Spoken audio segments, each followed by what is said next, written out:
तो ये वीडियो का थर्ड पार्ट यहाँ से कंटिन्यू कर रहा हूँ। What is up guys, this is Sumit Kumar, welcome back to my channel. आशा करता हूँ कि आप सब बहुत बढ़िया से होंगे। बस अब जा रहे हैं एलोरा केव एक्सप्लोर करने के लिए और ये रहा अपना ऑटो। महाराष्ट्र के औरंगाबाद, जिसका दूसरा नाम छत्रपति संभाजी नगर सिटी से 30 किलोमीटर की दूरी पर सह्याद्री पर्वत की गोद में ये एलोरा की गुफा स्थित है। वहाँ सामने है एलोरा केव का गेट और मैं यहाँ ऑफिस में आया था परमिशन लेने के लिए। एक्चुअली मुझे ड्रोन शॉट लेना था लेकिन उसके लिए इन्होंने अलाउ नहीं किया। तो ड्रोन शॉट ना कहीं भी अलाउ ही नहीं है, मतलब बहुत मुश्किल से आपको मिलेगा कहीं उड़ाने के लिए। मेरे ख्याल से जहाँ रिमोट एरियाज होते हैं ना वहीं पर अलाउड होता है, अदरवाइज तो नहीं है। क्योंकि त्र्यंबकेश्वर ज्योतिर्लिंग हो गया या कृष्णेश्वर ज्योतिर्लिंग हो गया, वहाँ पे भी अलाउड नहीं था कि आप ड्रोन शॉट ले सकोगे। इवन आप बाहर से भी नहीं ले सकते drone shot for security reason. तो ठीक है, कोई नहीं, जितना सकेगा मैं इस कैमरे से ही रिकॉर्ड करूँगा। बस ये जो मेरा लगेज है इसको कहीं रखवाते हैं, फिर अंदर चलते हैं। So meet my new friend from Mumbai.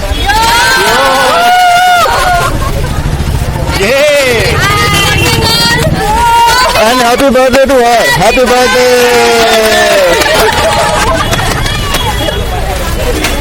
बहुत बढ़िया। एलोरा केव की जो टाइमिंग है वो सुबह 6 बजे से शाम के 6 बजे तक खुला रहता है और ट्यूसडे को एलोरा केव बंद रहता है। तो इस चीज़ का आप ध्यान रखना guys.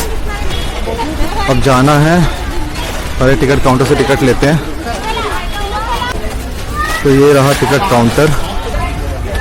Entry fees for Indians is 40 rupees और फॉरनर्स के 600 रुपीज़। एंड 15 साल से नीचे के बच्चों के लिए कोई भी एंट्री फीस नहीं है।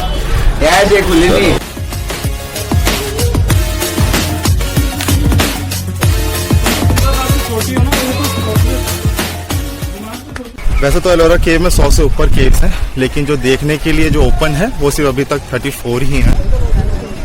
वर्ल्ड हेरिटेज एलोरा केव, ये जो एलोरा केव है ये यूनेस्को की लिस्ट में भी है। ये जो सामने है ये केव नंबर 16 है और जो फर्स्ट नंबर का केव है वो वहां से स्टार्ट होता है, वहां से लेके ऐसे फिर यहाँ से पूरा आगे तक 34 केव है। केव नंबर 1 से लेके 12 तक के जो केव्स हैं वो बौद्ध धर्म को समर्पित हैं, बुद्धिज्म। एंड 12 से लेके जो 29 तक के जो केव हैं वो हिंदू धर्म को समर्पित है। एंड 29 से 34 जैन धर्म को समर्पित है। ज्वालामुखी से बने हुए इन बसेल के चट्टानों को काटकर इन गुफाओं को 7वीं सदी से लेकर 10वीं सदी तक अलग अलग पीढ़ियों के लोगों ने 200 साल से अधिक समय लिया इन गुफाओं का निर्माण करने में। ये केव नंबर 16 है जहाँ पे कैलाश मंदिर है जो कि महादेव जी को समर्पित है। यह मंदिर 1200 साल से भी ज्यादा पुराना है और साधारण तौर पर जो भी मंदिर बनाए जाते हैं पहले उसकी नींव बनाई जाती है। लेकिन इस पहाड़ी को, मतलब ये पहले जो पहाड़ था, इस पहाड़ी को ऊपर की दिशा से काटते हुए इस कैलाश मंदिर को नीचे की ओर बनाया गया है। इस मंदिर के प्रवेश द्वार से अंदर की ओर आते ही सामने आप 2 खूबसूरत से हाथी अपने सूंड में कलश पकड़कर धन की देवी मां लक्ष्मी को जल अभिषेक करते हुए नजर आते हैं। मंदिर के परिसर के अंदर आने के बाद दोनों तरफ हाथी की प्रतिमा और मंदिर में ये खूबसूरत नक्काशी से हमारी देवी देवताओं की प्रतिमाएं बनाई गई हैं और हर जो प्रतिमा है वो एक कहानी साझा करती है। ये है कैलाश मंदिर का एंट्रेंस एलोरा केव में।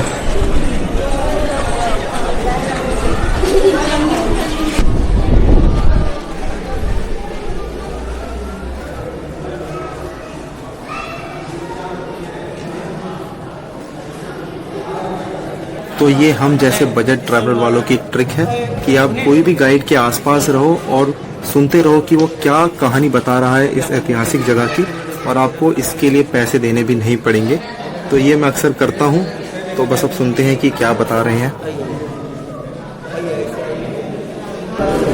ये शिल्पकारी देखिए, ये पूरा एलोरा केव पत्थरों को काट करके बनाया गया है। नक्काशी देखिए कितनी बेहतरीन की गई है।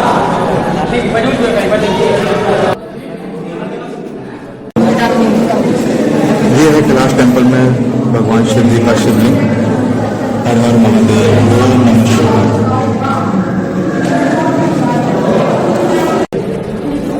फेस देख रहा हूँ, उसका फेस 3D है, दिख रहा है। वो आपकी तरफ दिख रहा है ना। ये जो सामने आप स्टैचू देख रहे हैं, इसका जो फेस है 3D है। आप कोई भी डायरेक्शन से देखेंगे तो आपको सेम ही नज़र आएगा।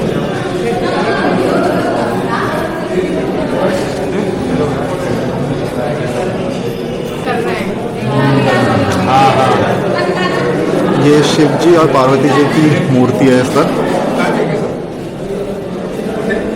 और ये गोद में कार्तिकेय जी हैं। कैलाश मंदिर में 2 स्तंभ देखने को मिलेंगे, एक वहाँ सामने है शक्ति स्तंभ और एक ये रहा विजय स्तंभ। मंदिर के जस्ट सामने यहाँ पर है नंदी जी विराजमान, तो दर्शन कर लेते हैं।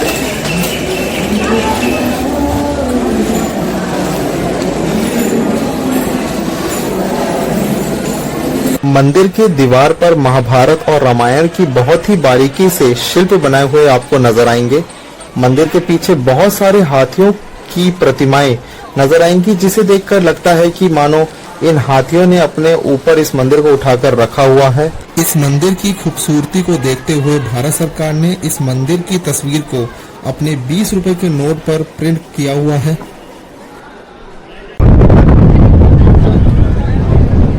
हर हर महादेव, हर हर महादेव। ये गुफा नंबर 16 के बारे में पूरी जानकारी दी गई है, आप स्क्रीनशॉट लेकर के पढ़ सकते हैं।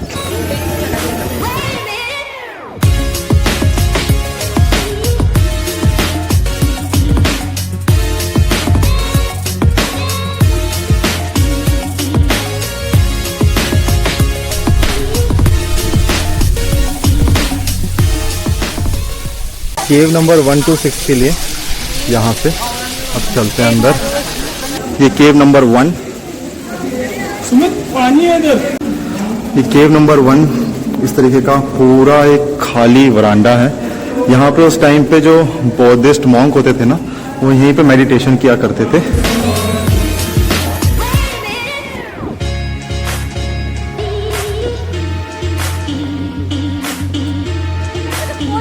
Yes yes yes.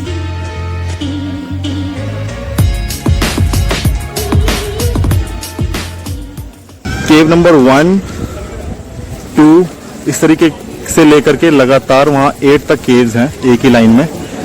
ये केव नंबर 2 है, और ऐसे मेन गेट पे ही ऐसे 2 द्वारपाल की मूर्ति है। तो आप देख सकते हैं कि इस गुफा नंबर 2 के गर्भगृह में भगवान बुद्ध जी विख्यान मुद्रा में सिंहासन पर विराजमान है।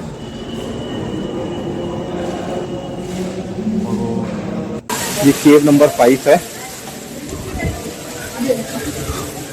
और इस तरीके का पूरा एक बड़ा हॉल है, और ये 2 छोर दिए हुए हैं यहाँ पे। यहाँ पे उस टाइम पर बुद्धिस्ट मॉन्क जो होते थे, जो पूरी सभा मंडल होती थी, यहाँ पर खाना खाया करती थी। ये गुफा नंबर 5 के बारे में यहाँ पे बताया गया है।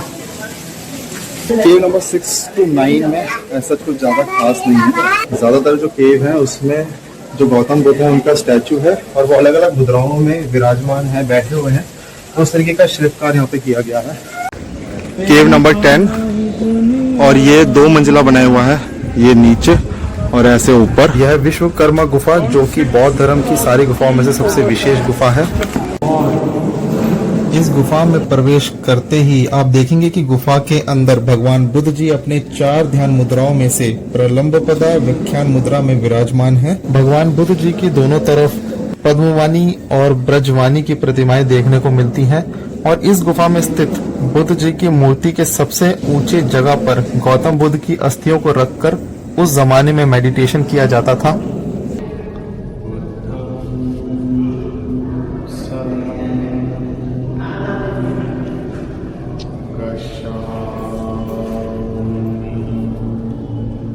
दूसरे मंजिल पर आने पर सामने आपको गंधर्व अप्सराओं के साथ पीपल के पत्ते के आकार का एक प्रवेश द्वार नजर आएगा, क्योंकि भगवान बुद्ध जी को पीपल के वृक्ष के तले ही ज्ञान की प्राप्ति हुई थी, इसलिए इस प्रवेश द्वार को इस डिजाइन में बनाया गया है।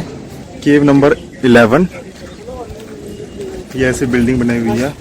केव नंबर 12, ये केव नंबर 12 ऐसी एक बिल्डिंग सी बनाई हुई है। केव नंबर 11 और 12 दोनों सेम है। केव नंबर 17 to 29 के लिए इधर ऊपर की तरफ से रास्ता है एंड केव नंबर 29 से 34 नीचे की तरफ। तो बस अभी यहाँ से ऊपर जाएंगे। केव नंबर 17।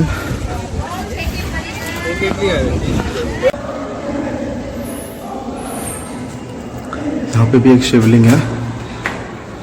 यहाँ माता शेरावाली जी का स्टैचू है। ये है गणेश जी भगवान का स्टैचू, हाथ में मोदक लिए हुए। Hello, yes, tata, bye bye. Cave number 21। ये गुफा नंबर 21 रामेश्वर नाम से प्रसिद्ध है। और यहाँ पे भी एक शिवलिंग है, देखते हैं। ये देखिए शिवलिंग, हर हर महादेव। ये भगवान शिव जी बैठे हैं माता पार्वती के साथ। ये प्रतिमा देखिए कितनी खूबसूरत लग रही है।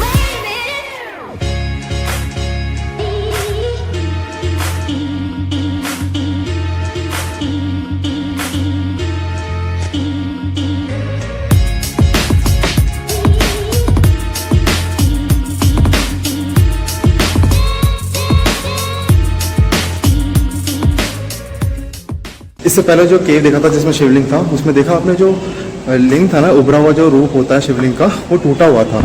तो पुराने टाइम पे ना जो औरंगजेब था और उनकी जो पूरी सेना थी ना, वो एलोरा केव में काफ़ी बार आई और उन्होंने काफ़ी यहाँ पे तोड़ने की कोशिश करी। फिर भी आप देख सकते हैं कितने अच्छे से ये पूरा एलोरा केव अभी भी पूरा मेंटेन है। चलते हैं आगे।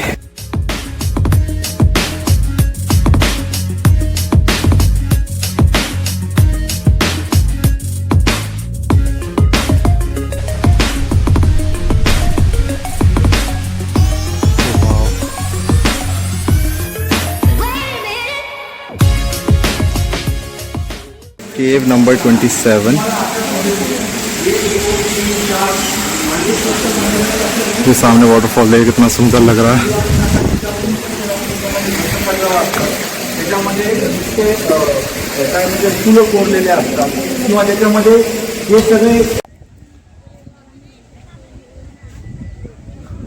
केव नंबर 27 के बाद आगे रास्ता ब्लॉक है, तो मुझे वापस अब पीछे आना पड़ा। अब ऊपर की तरफ से रास्ता जा रहा है, ऐसे करके पूरा क्रॉस करना है जहाँ पे वो वाटरफॉल था। तो अब उस तरफ चलते हैं। ये एलोरा केव के ऊपर की तरफ से नज़ारा है, पूरा ग्रीनरी कितना बढ़िया लग रहा है।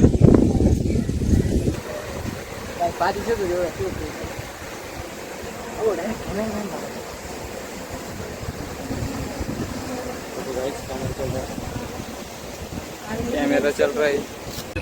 भाई क्या नाम है आपका? मेरा नाम Krishna Patadi from Chhatrapati Sambhajinagar. Thank you भाई, आपने मेरा वीडियो बनाया। मैं सुमित कुमार दिल्ली से।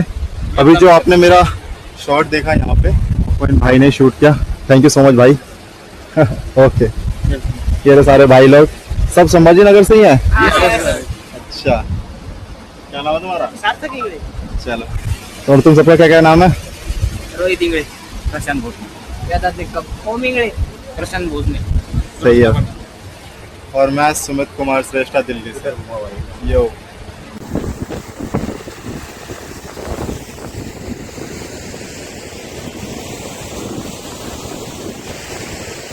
रास्ता कहाँ से है? किधर जाना है? वहां से नीचे उतरेंगे? अच्छा, वहां रास्ता बना हुआ है। चलो, थैंक यू भाई, बाय। ओके। तो मैं गलती से ऊपर की तरफ आ गया। ये गलती आप मत करना गाइस जो मैंने की है। मुझे वापस नीचे की तरफ जाना चाहिए था और मैंने जो आपको रास्ता बताया था शुरुआत में कि कुछ केव्स नीचे की ओर है, मुझे उस तरफ वापस जाना चाहिए था। मुझे लगा कि पहाड़ी से आगे रास्ता होगा, लेकिन अब मैं इस जंगल में फंस गया हूँ। जहाँ मुझे वो लड़के मिले थे वहीं से नीचे वापस लौट जाना चाहिए था, लेकिन कोई नहीं, अब जैसे तैसे नीचे उतर जाऊंगा। ये रास्ता सुनसान है, तो आप इस चीज का ध्यान रखना। अब आगे बढ़ते हैं और वीडियो को कंटिन्यू करते हैं। तो हमें नीचे की तरफ से जाना था, लेकिन आधे केस ऊपर थे, तो मैं ऊपर से ऊपर की तरफ ही आ गया और यहाँ पे गुम हो गया हूँ। तो अब ये मेरे एक मित्र है। भाई आपका नाम क्या है? स्वप्निल। स्वप्निल। तो ये मुझे रास्ता बता रहे हैं और मुझे जाना है वहाँ सामने, अगर आप देख पा रहे हैं तो वो सामने केव है, उधर जाना है। तो रास्ता कुछ इस तरीके से है, मुझे पहाड़ों की तरफ से पूरा चढ़ के उतर के ऐसे पहुंचना है। तो बस अब चलते हैं, चलो भाई। ओके भाई, ओके भाई। तो अब चलते हैं आराम से। Adventure is life. अब चलते हैं। मुझे उस रोड पे जाना है, अगर आप देख पा रहे हैं वहाँ गाड़ी चल रही है, उधर जाना है मुझे। कोई रास्ता नहीं है, बस अपन चले जा रहे हैं और रास्ता बनाने की कोशिश कर रहे हैं, क्योंकि मुझे उस सामने रोड पे पहुंचना है। पहुंच गए हैं, ये देखो सामने, और बारिश भी स्टार्ट हो गई है। ओ भाई, मैं ऐसे पूरे ऊपर पहाड़ी से बस जैसे तैसे कूदता बैठ के छलांग लगाता हुआ ऐसे आया हूँ। Oh my God. चलो भाई अब चलते हैं फटाफट से, बारिश भी स्टार्ट हो चुकी है। सबसे बड़ा दिक्कत मतलब क्या होता है कि मैंने ना स्लीपर्स पहने हुए हैं, तो इसमें बहुत ज़्यादा फिसलन होती है, तो ऐसे उतरना बहुत ज़्यादा मुश्किल हो रहा था, लेकिन फिर भी मैंने जैसे तैसे मैनेज किया। तो यस गाइस, मैं पहुंच चुका हूँ नीचे। अब आगे चलते हैं, आगे के केव्स जो हैं उसको एक्सप्लोर करते हैं। केव नंबर 32 है, और ये केव नंबर 32 के बारे में आप यहाँ पढ़ सकते हैं कि दिगंबर पंत को समर्पित ये 2 मंजिला संरचना 10वीं-11वीं शताब्दी में निर्मित है। अब चलते हैं केव नंबर 32 के अंदर। ओह वाह, ये कुछ बढ़िया बनाया हुआ है, बेहतरीन लग रहा है। यहाँ पे एक एलिफेंट का स्टैचू है। गुफा नंबर 32 2 मंजिल की बनी हुई है और अंदर आते ही मंदिर के प्रांगण के बीच में एक मंडप नजर आएगा, जिसमें भगवान महावीर जी की सर्वतोभद्र प्रतिमा विराजमान है। इस गर्भगृह में भगवान महावीर जी ध्यान मुद्रा में विराजमान है। केव नंबर 34, केव नंबर 34 में भी ज्ञान मुद्रा में स्थापित महावीर जैन जी का स्टैचू है।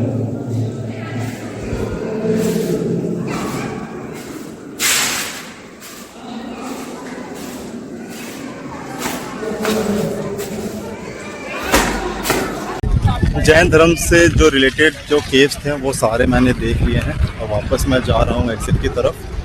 ये एलोरा केव आपको पूरा घूमने में, मतलब अगर आप फोटो वीडियो भी करते हैं ना, तो आपको 3 से 4 घंटा आपका आराम से जाएगा। लेकिन आप जितने भी केव्स हैं सारे घूम पाएंगे। आपको ध्यान रखना है कि जो केव्स है ना, आधे नीचे की तरफ के से रास्ता है और आधे ऊपर की तरफ से रास्ता है। तो आपको ये चीज़ ध्यान में रखनी होगी कि आपको ऊपर के केव्स कंप्लीट करने के बाद वापस नीचे आना है, वहाँ से डायरेक्शन चेंज हो रहा है। देन आप बाकी सारे जो केव्स हैं, जो जैन धर्म के केव्स थे, वो आप नीचे की तरफ आएंगे, वहाँ से आप जा सकते हैं उनको एक्सप्लोर करने के लिए, उनको देखने के लिए। एलोरा केव हमारे प्राचीन धार्मिक चीज़ों को दर्शाता है। पता नहीं कैसे उस टाइम पे लोगों ने इस पूरे एलोरा केव का निर्माण किया होगा, क्योंकि जो पूरा केव है ना, वो चट्टान को काट करके बनाया गया है। भगवान जाने कैसे किया होगा, लेकिन बहुत ही सुंदर और बहुत ही खूबसूरत लगता है। सारे धर्मों के बारे में, हिंदू, बुद्धिज्म, जैनिज्म जो धर्म है उसके बारे में बहुत अच्छे से वो शिल्पकारी जो की हुई है ना, बहुत ही बेहतरीन लगती है। तो यहाँ आना एक बार ज़रूर बनता है। तो जब भी आप छत्रपति संभाजी नगर आएँ तो ये ज़रूर विज़िट करें, बहुत ही अच्छी जगह है। 3-4 घंटे अपने हाथ में लेकर चलें बस, और ये ज़रूर एक्सप्लोर करें पूरी जगह, क्योंकि ये यूनेस्को वर्ल्ड हेरिटेज की लिस्ट में भी आता है, जो कि इसको बहुत ही बेहतरीन बना देता है। तो यहाँ ज़रूर एक बार विज़िट करें गाइस। और अभी जो टाइम हो रहा है वो हो रहा है 2:15 इन द आफ्टरनून, और हमारी जो ट्रेन है पुणे के लिए वो है रात के 8 बजे। तो अब यहाँ से बाहर निकलते हैं, कुछ खाते हैं, फिर देखते हैं आगे का क्या प्लान रहता है। मिलते हैं। अब एग्ज़िट ले रहे हैं, चलते हैं बाहर। तो एग्ज़िट ले लिया है, अब बैठे हैं थोड़ा कुछ खाने के लिए, मैं और चिंकू ये रहा। ये है एलोरा रेस्टोरेंट। तो हमने ये डोसा ऑर्डर किया है, light and good for health. घमंडी लस्सी पियेंगे, हम भी देखेंगे कितना घमंड है इस लस्सी में। शिव शक्ति घमंडी लस्सी। आओ भाई, घमंडी लस्सी और जूस है। लस्सी है, बच गई घमंडी लस्सी, हमारे सामने नहीं चलता उसका घमंड। घमंडी लस्सी घबरा गई भाई, क्या है दिल्ली से आलिए रे आलिए। ऑलराइट गाइस, तो लंच के बाद हम सीधा आ गए थे यहाँ मिलन होटल में स्टे करने के लिए। हमने यहाँ 2 घंटे स्टे किया। अब यहाँ से सीधा हम जाएंगे औरंगाबाद रेलवे स्टेशन, जहाँ से हमारी 8 बजे की ट्रेन है पुणे के लिए। तो हमारे एक नए मित्र बने हैं यहाँ औरंगाबाद में, शोएब भाई और राजू। मिलते हैं भाई, जल्दी आना दिल्ली। आएंगे जरूर, मिलेंगे आपसे। बिल्कुल भाई। तो बस अब चलते हैं। ऑलराइट गाइस, तो इस वीडियो सीरीज का ये पार्ट मैं यहीं समाप्त करता हूँ। आई होप आपको ये वीडियो अच्छा लगा होगा, and if you like this video give a thumbs up. Alright guys, तो फिर अब इस वीडियो का जो नेक्स्ट पार्ट है मैं यहीं से कंटिन्यू करूँगा। तो मिलते हैं फिर किसी नए ब्लॉग में। Till then take care. Now आते हैं लाइन कट।